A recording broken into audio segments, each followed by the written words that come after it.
Psst! May bagong robot sa eksena at hindi lang basta-basta lakad ang alam niya kasi kaya niyang tumambling, mga beshi. Ito ang Unitree G1, ang unang humanoid robot na kayang mag-side somersault.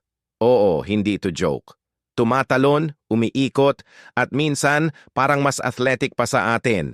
At ang presyo, nasa $16,000 lang. Para kang bumili ng kotse, pero yung kotse may muscles, joints, at marunong sumayaw.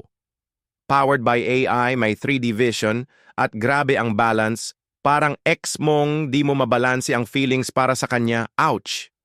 Sumasayaw, din yan sa Douyin, ha? Baka bukas siya na ang bida sa susunod na TikTok dance trend.